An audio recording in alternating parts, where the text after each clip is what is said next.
Hello, neighbors. How are y'all?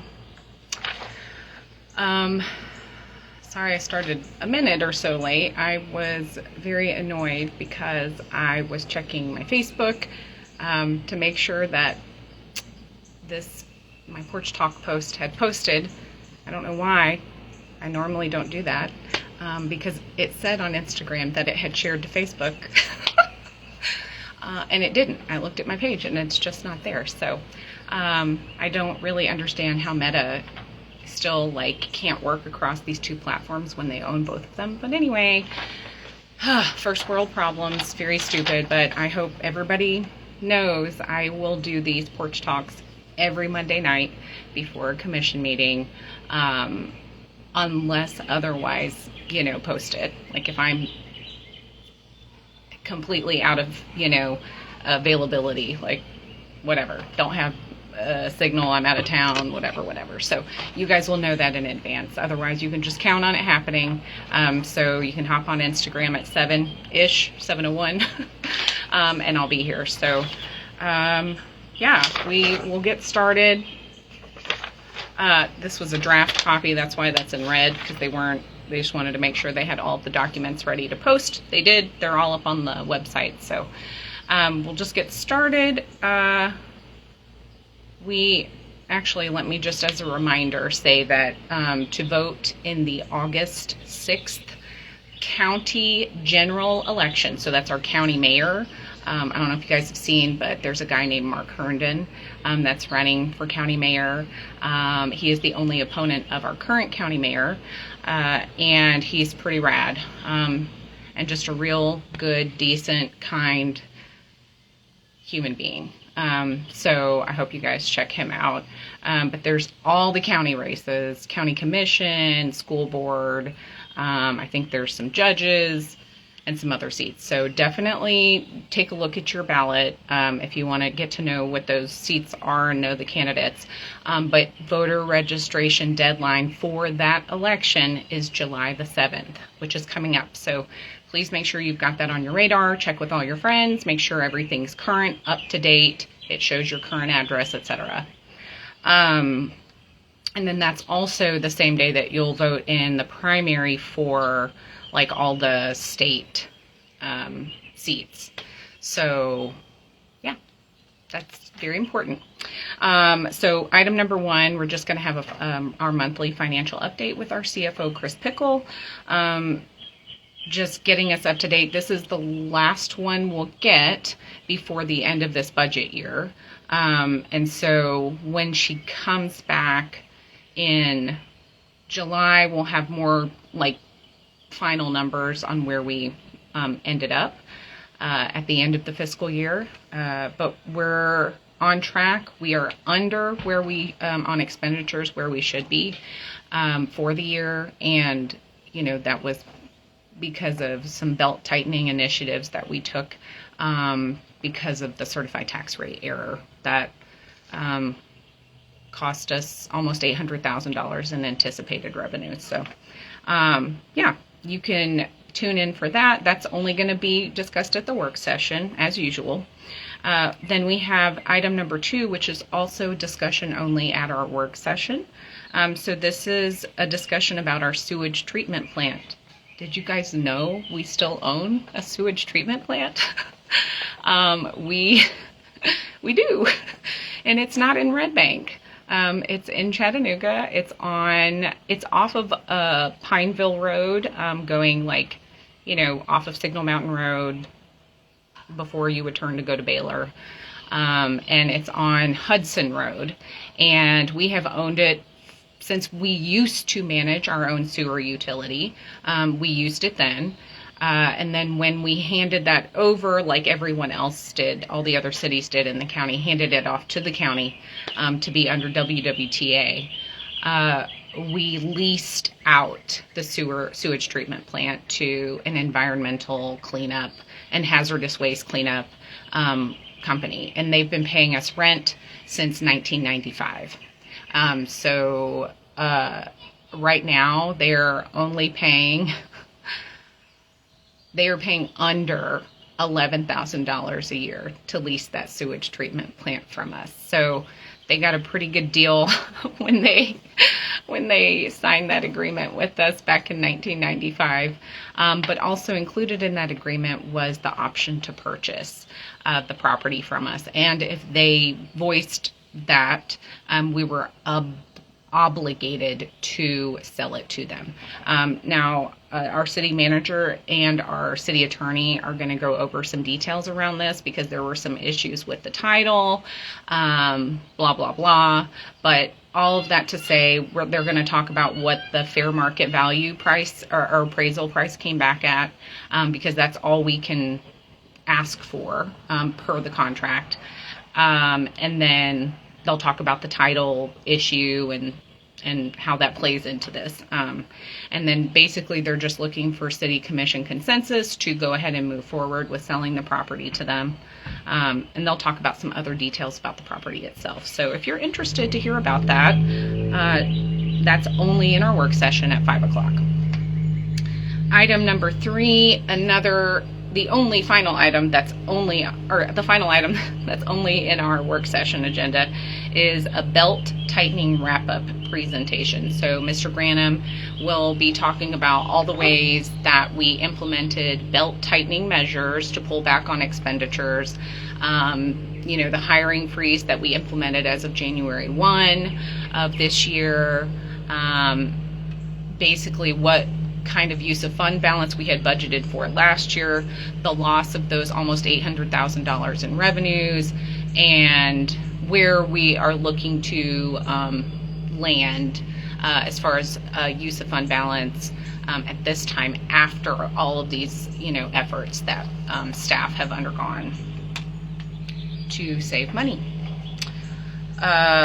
So yeah, like I said, if you're interested to hear about that and learn more about that, that's only in the work session. And then all the rest of the items are under the consent agenda in our regular meeting. So as long as we get to have discussion about all of these items in our work session at 5, between 5 and 6, then we will just have one vote on all of these items on our consent agenda in our regular meeting. And then we have 2 items of old business that are just budget amendments that we'll do second and final votes on.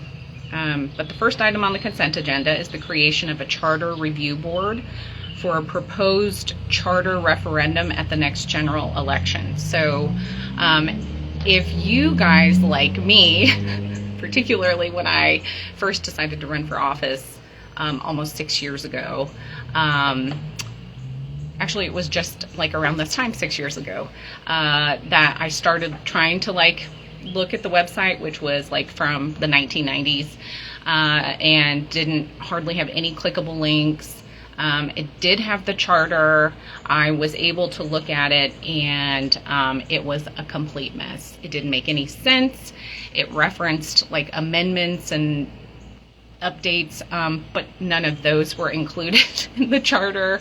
It was all kind of jumbled up. It was really hard to interpret and understand some of the pieces, particularly because it was out of order and some other things. Anyway, that has remained true to this day. It is a mess. It really has not been updated since 2000. Our charter says it is supposed to be updated every 5 years. Our literal charter says the charter is supposed to be reviewed and updated every few years, because some of the things that started out in our charter in 1955, over time, state laws have changed. And so that forced us to change our charter, thereafter. For instance, since I've been in office, one state law has changed, and it affected our elections. We used to have districts that candidates, ran under, and it only mattered that they lived in that district to run for that seat. Everybody in Red Bank still voted for them. But what the state law said was, you have to all be at large if you don't have districts that are primary, that are then primaries, which means they would have to be a partisan election, and municipal elections are not partisan elections in Tennessee.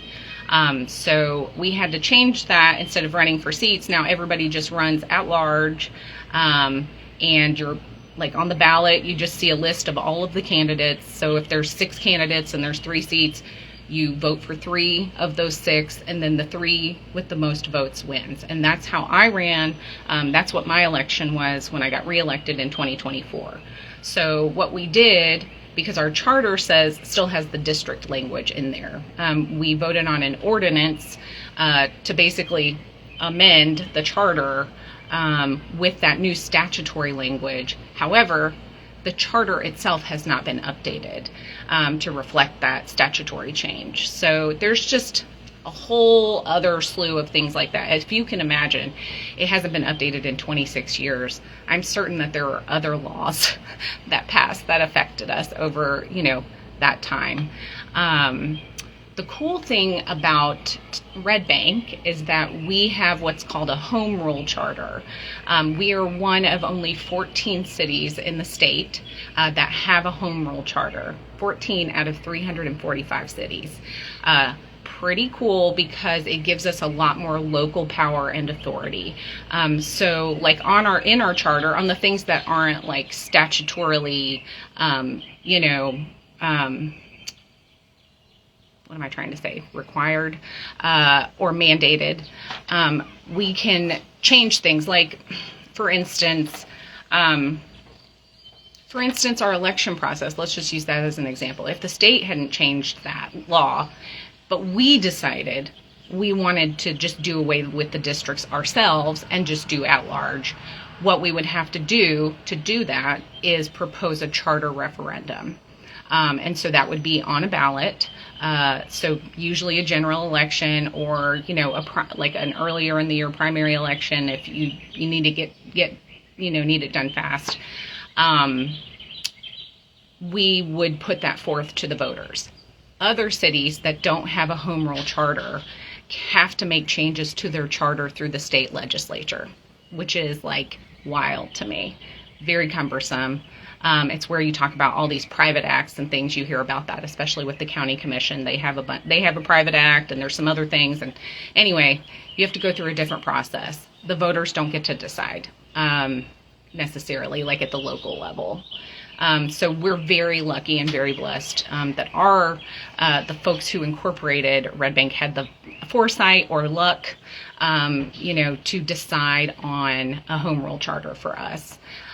You cannot elect a home rule charter anymore. That's been preempted by the states. We don't ever want to lose that ability to do that. But all of that to say, this charter review board that will be comprised of the city manager, the city attorney, and 5 to 8 citizens that will basically review the charter update that our city attorney is putting together.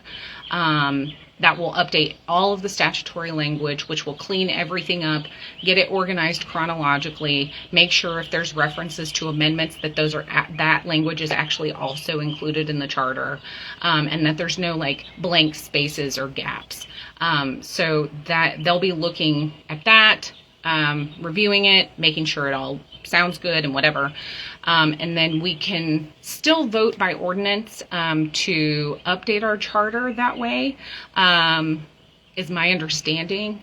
But it would be better and cleaner to like just put it, I think, potentially, don't quote me on that because we'll talk to the city attorney about that tomorrow, but it might be a little cleaner and more official to have it like, officially voted on by the voters, just to say, hey, we cleaned this up.